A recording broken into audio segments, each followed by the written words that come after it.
What's wrong with Charleston White? What up, world? It's your boy Charles Brown back again talking facts. So listen, man. Listen. If you don't know who Charleston White is, that probably means you are of a high intelligence and you stay off the internet. You're not on here that much. You're not on YouTube that much. With that being said, if you do know who he is, you're on YouTube too much. Just like me, you're online too much. We shouldn't know this much about Charleston White, but we do. And that's why we're here. And that's why we clicked this video. Because we want to talk about it. Everything that you've heard in the past 2, 3 years about Charleston White, I want to discuss it because I know a lot of people have formed opinions. If you're here, you already have an opinion on Charleston White. I have an opinion. It took me a while to get there. At first, I was like, who is this guy doing this goofy stuff? But then as I start to listen to what this dude was going, we're going to talk about all that. We're going to talk about it. But as I started to listen to what this dude was saying, it sounded crazy at first, but that's because we kind of brainwashed to believe certain things. And when I listen, I went on like a marathon of Charleston White interviews a few weeks ago. I'm talking, I probably watched 30, 40 clips of Charleston White. I watched him on Say Cheese. I watched him on Vlad. I even think he was on the Art of Dialogue. I'm not sure about that one, but I seen him. He's on No Jumper. He's everywhere. And when you peel back the goofiness, right? The crazy comments about Nipsey and the comments about who else was it? He's offended a lot of people when he talks about these rappers, about King Von and all these different rappers, right? At first it's shocking. You get upset. Like, why would you say that? Why would you disrespect the person who's passed? Or why are you disrespecting rappers that have done nothing to you? You're just looking for trouble. You're looking for a fight. And then you actually listen to what this dude is actually saying. And we're scared to say it because we love hip hop. You're scared to say it. You're scared to acknowledge it. And I'm gonna get into all the goofy stuff we're gonna have an open forum right now. But I'm gonna start off with the initial message. This guy is a youth. He's a motivational speaker, according to him, and he is a youth organizer. He has done several. He does a lot of mentoring, and he goes to different schools. Let's just start with the good stuff, where he goes and talks to kids and tries to get them out of gangs and get them out of criminal trouble with the law. He sits down with a lot of police and he tries to help children, troubled teens, and things of that nature, right? And you have to commend any man doing it because a lot of men ain't doing that at all. They ain't trying. They don't care about these kids. And he's been doing activist work way before YouTube and way before the internet started to acknowledge who he was. So let's just start there. If you're not doing that, then you're already behind the eight ball with being angry with this man. And a lot of y'all angry with him for stupid stuff, right? Let me just be honest with you. And I know some of you gonna come into this video and you're probably gonna goof on me or whatever for saying anything positive about the man, but I have to say positive and negative. I'm gonna say negative too. But he mentors kids, he tries to get programs to get kids funding, things of that nature, and to help children in the community, from my understanding. From my understanding as well, he began to make noise online when he started to verbally discuss other rappers, put it like not other rappers because he's not a rapper, but verbally discuss rappers and their issues, how they do their music and how it's destroying the community. And like I started to say earlier, we love hip hop. So to say anything in hip hop is negative or bad, we go out, we'll jump through hoops of fire before we say that song just was actually really bad. It was bad for the community. That actual verse that was said was actually glorifying rap and I'm sorry, guns and drugs and violence and glorifying destruction of the community. We would never say that because we love the music and we revere these rappers to no end. A person will stand up and fist fight you over a rapper they never met. That's how much they idolize these rappers. So I say all that to say he was one of the few voices, if any, right now in this day and era or online. I can't think of another person who was saying the opposite of these rappers are so great, these rappers are so cool. He was the one saying these rappers are leading these kids down the wrong path. And not in so many words, because what he was doing was using shock value to do it. He would take your favorite rapper and say F him. And then you would look, what do you say? What do you say? What do you say about Young Thug? What do you say? So it would get you worked up to now you're listening to what he got to say. Now he's getting all these clicks and views. And then you just want to know why he said F Young Thug, right? Because you love the music. You don't care that it's what he's talking about. You just love the music. You love it. You love it. So as he started to build fame with this, he started to go into this persona of this angry old man who pretty much had nothing good to say about rappers. And I think he took on the smoking on Tuka. He took that personal because in his mind, that was a kid that had nothing to do with drill music, and he got murdered, and they made it into like it was a drill killing, and he felt like it was. He talked to his mom. So he started to attack the rappers who said smoking on Tuka. He was saying that you guys are actually, this is a child, a young person whose mom lost a kid, and you keep bringing his name up, and you're making it popular for getting smoked on, and you're making light of his murder. So he started to take things like that, and he was the only one, literally the only one going at these rappers from Chicago and all these other drill rappers who, let's face it, drill music is really, really, the redeeming qualities in drill music is almost zero. Because you got to think, every week somebody from drill is getting ambushed at a store, ambushed on the block, ambushed somewhere. They ambush and they kids, they all kids. And the drill music is nothing like rap. Rap has always had its hardcore.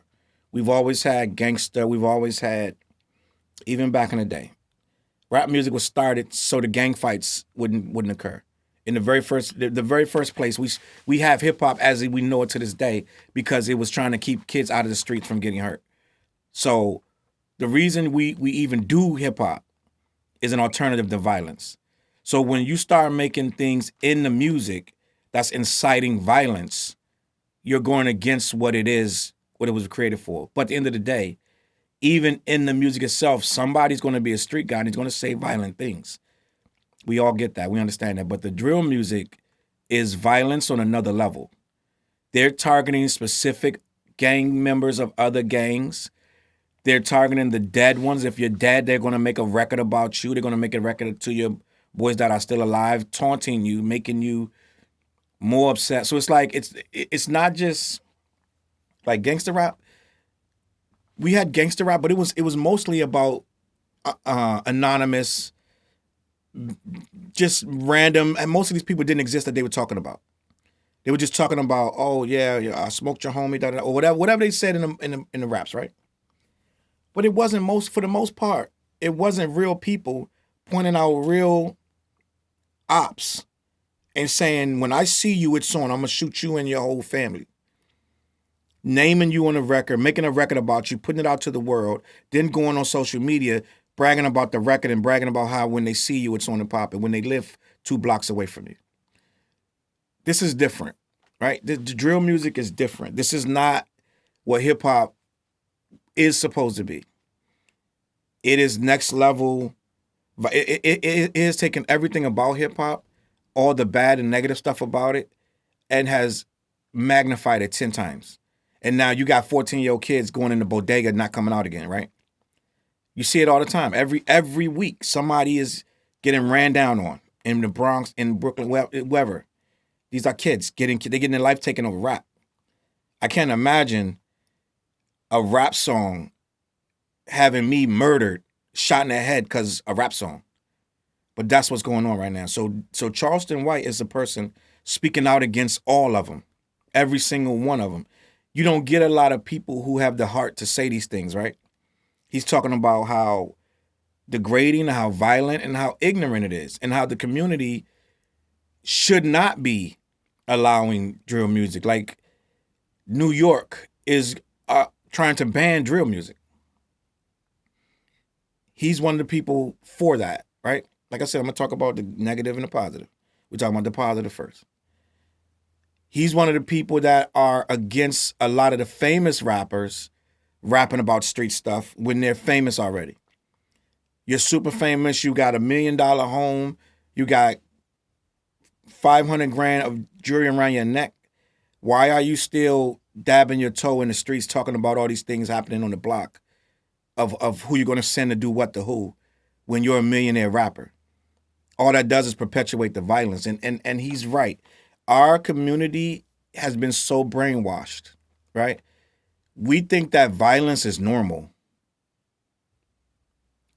I'm going to say it again. We have been so brainwashed and desensitized. We feel like somebody getting mad and running to someone with a gun and shooting them in the face is exactly what's supposed to happen. We don't even know an alternative to it. We don't know an alternative to getting drugs and selling them right there to your own people, right? We don't even know why that's wrong. We just do it. And for years, rap has glorified. I'm not going to say glorified it, but we try to clean it up like we're reporting what's happening in the streets. Yeah, we are reporting it, but in some ways we are making it cool. And we're so used to making it cool that we don't even realize we're making it so that these kids think it's cool. They don't think going to school is cool. They don't think going to work is cool. They don't think going to college is cool, right? They think getting a kilo is cool. They think having a pistol on you is cool, right? They think having a Benz is cool when you can't afford a Benz, right? They think all of that stuff is cool. Getting a whip at 13, you're driving around with no license. They think that's cool, with a gun in your lap. They think that's cool, when really that is the furthest thing from cool. Because that kid, literally, his life is not going to end well. I'm just going to keep it a buck with you. I've been out here in these streets. I know what it's like. And it ain't that kid with the no license. He's driving and he got the gun on his lap. His life going nowhere extremely fast. But they don't care. They don't have nothing else to tell him. If you're in a situation where your dad and his dad, their whole life was the block. Look at the kid that just shot PBN. I'm sorry, PNB. I said PBN. PNB Rock. Look at that kid. His whole life is the block, the gang, the hood. His dad drove him to go do a murder. And what did dad do? Go on a run after the kid got locked up. Dad's on a run in Vegas somewhere. But that's all they know. And that's all we're giving them. And someone like Charleston White is saying enough of that. And a lot of people don't like that he's talking about snitching, right? Let me just be 100%. Me getting on the stand to talk about anybody doing anything is almost negative zero. I'm not getting up there for any reason. There's no reason for me to get up there, right? There's no reason for me to sit on the stand and be like, well, he did it. It would have to be very, very, something very detrimental to my family or something very, I don't see it. I can't see me getting up on stand for any reason, right? With that being said, we have a mentality that everything in the hood should be accepted. Guys running out there all night, hours of the night, shooting, robbing, doing whatever, and shut up, don't say nothing. Right? Don't try to clean up your street. Don't do this and that. I mean, some people powerless. Some people can't go out there and shoot back and da-da. You want clean blocks. You want the place to be livable. Other cultures aren't living like that. They aren't afraid to step out their door because bullets gonna fly. They're not afraid of that. But at some point, we have been conditioned to think not only is it acceptable, you better shut your mouth and not do nothing about it and let us run wild out here. And what he's saying is it's enough of that. Because we're getting gunned down at a rate I've never seen. Yeah, the 90s were bad. I'm going to give you that. The 90s were bad, but that was the 90s, and that was the crack era. These kids dying for nothing. They're not even dying for crack money. They dying for nothing. They are dying for nothing. It ain't even about money. They're dying just because they said something on live. He said something to him, and now his ego, now he got to go straighten it. They're dying for zero when there are so many options out here to make money. There are so many different ways. You do not have to be in a gang. A gang is nowhere. I was watching Fat Joe the other day, and he was talking about how he was approached by a gang back when he was first getting into rap. He was making his money. And the big king of the gangs or whatever approached him, and I think it's him and Pun, and they sat them down. It's like, you got to join our gang. He's like, okay, so what's in it for me in your gang? He was like, you get to be the man around the streets. Like, no, but if I go to jail, do y'all put any money to get me out? Like, no, but you get respect. And he's like, well, what about my family? Do they get any money out of me being in this game? Like, no, but you get to be, you get love. Like, he's like, well, wait, so do y'all help me with lawyer fees, or do y'all put anything for my future, like retirement? Is there anything coming? Like, no, but you be the man. He's like, bro, get out my face. I'm not joining your gang. As a matter of fact, I already got the streets. I don't need to be in your gang to have these streets, right? And the simple fact of the matter is, we are selling our souls for absolutely nothing. We are absolutely losing this fight terribly. We're in these streets. We're wilding out. We have no sense of right and wrong. It all seems to be that we want to have these codes. But if you really pay attention, the codes only matter when they matter, because they really don't matter. You got dudes running up on their man, robbing them, gunning them down. That's been like since the 70s. Your man coming, he's the one coming to get you. You worried about everybody in the streets, and it's your man that come in your house every day that's going to be the one to hit you in the back of the head and take everything out your safe. So these codes, all this and that, the codes are just to protect the dudes that's breaking them. I'm going to be 100% honest with you. I never understood how we both could go somewhere, you got a weapon, you do something to somebody, and we leave, they grab me, and I got to do 20 years for you, and you do your 20 years chilling. Right? You won't come in and say, that was me, my bad, I did it. You're not doing that. Even if we did it together or not, you're going to be like, hold me down, eat that. And that's the kind of stuff we think is normal. Right? In my mind, a stand-up dude would be like, nah, he didn't do that, I did it. I would never let someone do 20 years for some stuff I did. So you wouldn't have to snitch on me. I'd walk myself in there before I let you eat 20 years on some hold me down, you a stand-up dude. Ain't no way in the world. That, to me, that's not stand-up. If you gonna clap somebody and then let me go down, you out here trying to bang my wife or doing whatever you doing, that's stand-up to you? So the word in and of itself is goofy, right? We're not even processing what the word even means. Now, again, you could call it anything, and I just don't want to get up and tell on nobody. But the simple fact that we have this whole mentality that you have to let everybody get away with everything at all times for any reason. They just get to do it. Impunity, nothing. They get to do whatever in the community. They get to do whatever. And no one can stop them. Right? No one can stop them. Unless another drug dealer kills them or the cops get them on their own, they can do whatever. It's crazy to me. Right? But that's the community war. And that's what this guy is up against. That's what he's saying is the word is a terrible word, a snitch. But what he's saying is we got to do something in these communities where we start to make these people understand they can't just run wild out here. Right?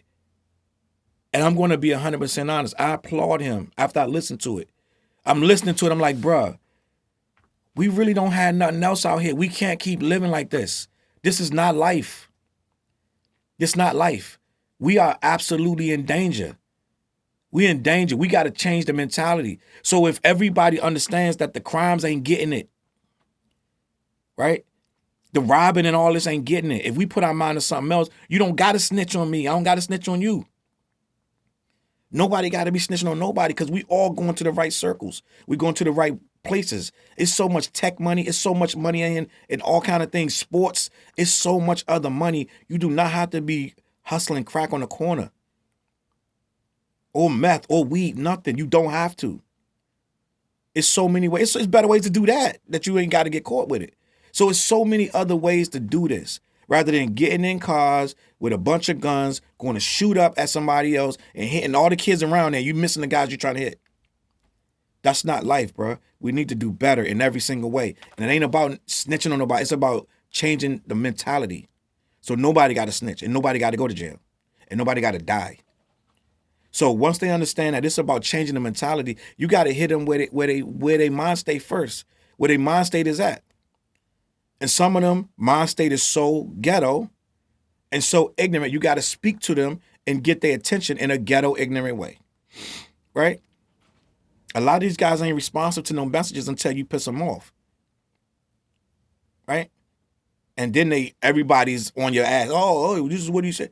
That's when they come, right? But when I see the mentality where we're at right now, when I really pay attention, I'm like, bro, if you look in the comments and everything, it's like we really cool with this, like it is. We really just accept this, like it is. These project goofy rules that keep us in the same circle. And we the rappers, let's be honest, are part of the problem. They're part of the problem.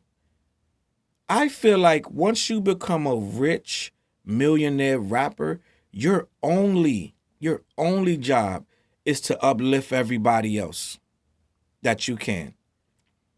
It's not to be sending hits to people. It's not to be sending goons to do this and that, or saying this and that on record what you did to somebody's house, somebody's mom's house, how you can get them, you can get their daughter, you can get their son. Like, at some point you grow up. At some point you're not this goon, right? Jay-Z don't sound like a goon on his records. He don't sound like he got 1 foot in and 1 foot out. It don't sound like that. But unfortunately, a lot of these rappers, especially the ones that still running with this gang mentality, getting RICO'd, right? It's all good till the RICO come. And we're going to see, right, how really, really tough these tough rappers really is and the boys around them, right? This one is really going to be, you're going to see what's up. But anyway, back to Charleston White. So, with all that being said, sounds like he's fighting a good fight and this and that, but then you get the buffoonery part that has a lot of people not feeling him, where he's disrespecting Nipsey Hussle, where, like I said earlier, he's talked about King Von, and this new thing with T.I. And I mean, he's beef with almost every rapper on the West Coast and East Coast and this and that. And this thing with Nipsey, where he was saying F Nipsey Hussle, but what he really meant was the persona of Nipsey Hussle. He said he fell in love with the real man's name. I believe his name is Aramis. I could be pronouncing that wrong. But he said that man was a real good man. The rapper was tearing the community apart. That's what in his mind, what he was saying by projecting that thug image that he was projecting. He really was, in his mind, tearing the community up and making people still want to do gangbang stuff like that, this and that. He ended up apologizing for that, but he said a lot of stuff about a lot of other artists. He said he wants Young Thug to go to jail. She belongs in jail, which, when he broke it down, if you're doing them kind of crimes, just sending people to shoot up people's mom's house and whatever else you're doing, right? If you're still out there doing, what happens to other dudes when they do it, right? If I'm out here and I'm not a rapper and I'm sending people to do this and do that and trying to get mans killed and this and that, and what happens to me if I'm not a rapper? That's what people don't understand. If you're not a rapper, what happens to you? If you're head of an organization that's out here actively for 15 years, terrorizing people, you're eventually going to get a RICO. So why is it that if you make good rap songs and you got some nice vocals, why all of a sudden you immune to that and you can stay out and just do it all you want? because you make some good rap songs. It just don't make no sense to me, right? And for a long time, I couldn't understand. I'm like, damn, I don't wish that on that man. But as you hear more about what's going on, you kind of be like, well, wow. let's see how this play out, because some of this stuff is absolutely insane to me, right? If this stuff is true, what they're saying. So what I'm saying is, he pissed a lot of people off with a lot of negative comments about people that people love, right? And like, here we are with this T.I. situation where we are now with him talking about T.I. and Boozie's son and 50 Cent's son. And let's be honest, T.I.'s son is acting crazy, right? And T.I. is upset that his son that people didn't defend him or what have you. It's hard to defend a kid that's acting crazy. Let me just explain this to you. If my kid is out here showing guns and talking about let's shake something and all this stuff online, when I know he don't need to be acting like that because he got a bank full of money, he doesn't need to be acting like a common street thug, but that's what he's doing. And he's acting tough online and he wants all this negative attention and he's already got arrested, then guess what? You want negative attention, it's going to come to you. So my whole thing is, T.I. cannot be too upset with this man for pointing out what his son is doing crazy out here, because everybody else online is doing it as well. He's definitely not the first person to say something about T.I.'s son King, right? I get it that you want to protect your son, but you need to protect your son. You can't expect the rest of the community to protect your son when he's out here putting his business in the community, right? And this thing with this thing about him saying, I want to rape a girl. I looked up on that with Charleston White. He was saying some really disparaging stuff, saying that women like to be told what to do, they like to be raped, or some just wild stuff. It was a wild video. And I'll be the first to tell you it was disturbing, but it's an old clip, right? And the dude said that it was not a real woman he was talking about. It was a fictional scenario, and it was supposed to be some fictional white woman that he was trying to get people to pay attention because they don't pay attention to when it's black. That was his breakdown. But to be honest with you, that's not one of the worst things this guy has said. This guy has said some really crazy stuff.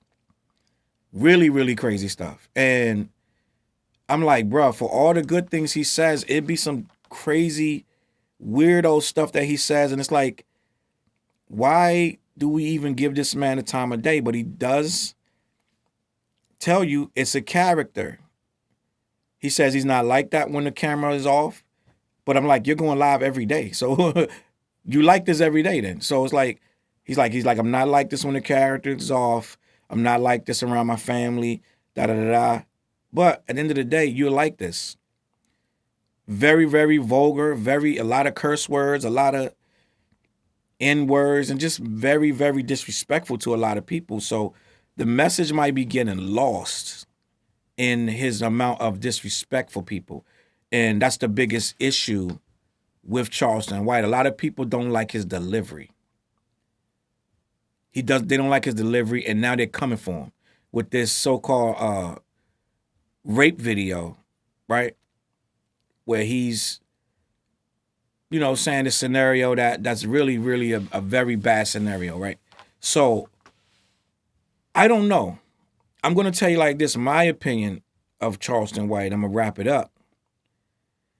He's an old head, an old man stuck in old man ways, but they gave him a platform.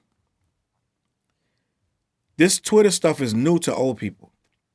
It's new to people who are of a certain cloth, where they say anything in the barbershop, they say anything on their front porch, but can't too many people hear it. Now they can hear it. And he can get 100,000 people to hear some of these backwards messages he's talking about. Like I said, some of it is very real. We are programmed in a goofy way to think that this killing and robbing and stealing is just a way of life, when it doesn't have to be like that. But he also doesn't understand the level that even as a character that he's saying, it goes too far. A lot of these guys are trying to fight him, trying to find him, trying to beat him up. He had to tase Soldier Boy. I'm not tase. He had to spray him with the mace. So it's out of control. And if anybody knows that things happen quickly and you can do something that you regret for the rest of your life. I'm not gonna say it's me, but what I do know is I've seen a lot of people do something that builds up a whole lot of animosity for them and it comes and crash down on them bad. So the cancel Charleston White thing, it's not going to work because he's already has his fan base cemented. The video's already old, so anybody that's already rocking with him already knows about the video. And like I said, this is not the worst thing this guy has said. He said many, many, many horrible things, and it seems to get him nowhere but bigger. So I don't understand, where people are feeling that they're going to go with this. A lot of people are using the video as a means to try to cancel a man that they never even heard in the first place. A lot of these people don't even know who he is. They're running with the cancel this man. I don't know where it's going with it, but I do know I've seen a lot of people come away from a lot of things way worse than this, and we'll see where it goes. But my whole opinion of Charleston White is he's an old man trying to do something the right way, but a lot of his tactics are over the top and wrong. All right? Get in the comments. Let me know what you think of Charleston White. Do we need him? Do we don't need him? I don't know. You tell me. If I missed something, let me know in the comments as well. But I do think that he's done a lot more for kids than most people that's in the comments going to be talking shit. All right? My name is Charles Brown, a.k.a. Chuckwick Ills. I'm going to catch y'all on that flip side. CLBMG. Peace. CLB.